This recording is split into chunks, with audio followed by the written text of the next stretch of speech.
All right, let's get into it. Today we're tearing down a plan from one of the all-time greats, Sun Wukong. And I mean, this is a masterclass in strategy. We're not just talking about the legend. We're going to look at the cold, hard anatomy of how he took down his enemy, step by brutal step.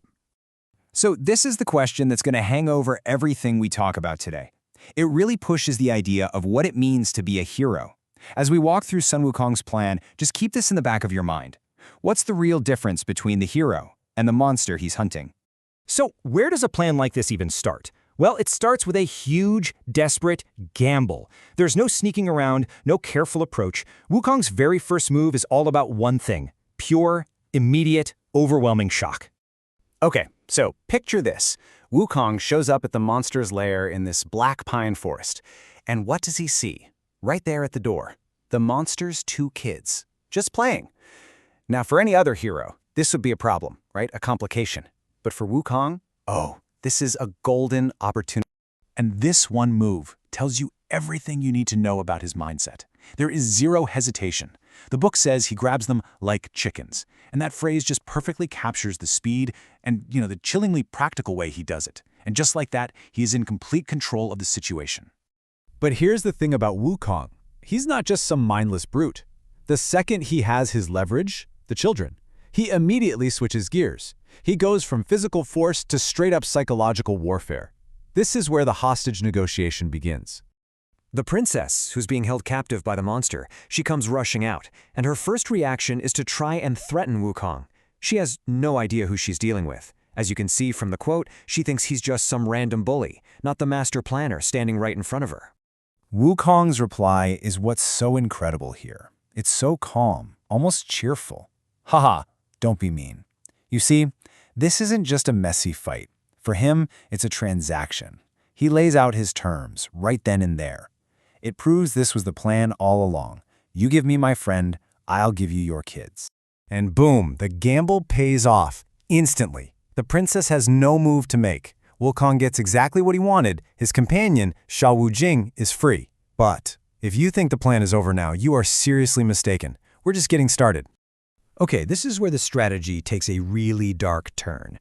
I mean, a shockingly dark turn. Wukong isn't just trying to win a fight anymore. He's setting the stage for a total psychological collapse. So, with Sha Wujing free, Wukong hands the two children over to him and Pigsy. Then he leans in and whispers a secret plan in their ears. The target is no longer the monster's lair. Now the target is the capital city, where the monster is kicking back enjoying a royal feast. So they do exactly what Wukong said. They fly way, way up, high above the city, and position themselves right over the palace. They're about to deliver a message, and it's a message designed to hit with maximum impact. The plan, Wukong whispered to them. It wasn't complicated. It wasn't about some fancy fight. No, it was something much more direct, much more brutal, and it was aimed right at the monster's heart. And then comes the message. It's horrifying. Pigsy just screams it from the clouds so everyone can hear, but especially the monster down below. The children are dropped from the sky. This isn't just an attack, it's a public execution. It is psychological warfare at its absolute peak. And the effect? It's immediate. The monster, drunk at the feast, hears the scream. He looks up, sees his prisoner, Sha Wujing, is free, and it all clicks. This is not good. He ditches the party and flies home in a total panic, flying straight into the next part of Wukong's trap. So Wukong has successfully lured his enemy back home. The monster is panicking, he's grieving, he's vulnerable. And now Wukong switches gears again, moving away from that open brutality to pure, masterful deception. When the monster finally gets back, he doesn't find a warrior waiting for him. No, he finds his wife, the princess. Or at least, who he thinks is the princess. It's actually Sun Wukong in disguise, and he is putting on the performance of a lifetime. Crying, kicking his feet, beating the ground, a perfect imitation of a grieving mother. He is screaming to the heavens, completely lost in the role. It's just a chillingly effective act, and it's all designed to make his opponent drop his guard completely. And right here, this is the twisted heart of the deception. On one side, you have what the monster sees, a horrible tragedy that he needs to deal with.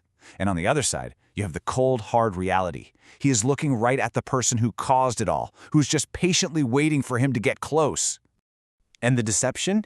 It works perfectly. The source text literally tells us the monster's heart is made sad by what he sees. He's emotionally compromised, he's full of pity and guilt, and he has absolutely no idea what kind of danger he's in. And now, with the enemy lured in, emotionally broken, and totally fooled, it is time for the final act. It's time to spring the trap. The monster, completely taken in by the act, he goes over to comfort his wife. But as he gets closer, you can just feel that perfect illusion starting to crack. He senses something is very, very wrong. The second he reaches out and touches her to help her up, the transformation begins. The princess's smooth face suddenly starts growing hair. The person he was just comforting is physically changing in his hands. And then, the big reveal.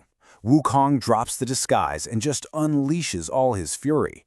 He mocks the monster for being so blind, he throws the accusation of murder right back in his face and declares his victory. The trap has snapped shut. And that brings us right back to where we started. Wukong's plan was brilliant. It was, without a doubt, effective. But it was also built on taking hostages, on the murder of children, and on some incredibly cruel deception. So it forces us back to that question. In the mission to destroy a monster, how careful does a hero have to be to not become one himself?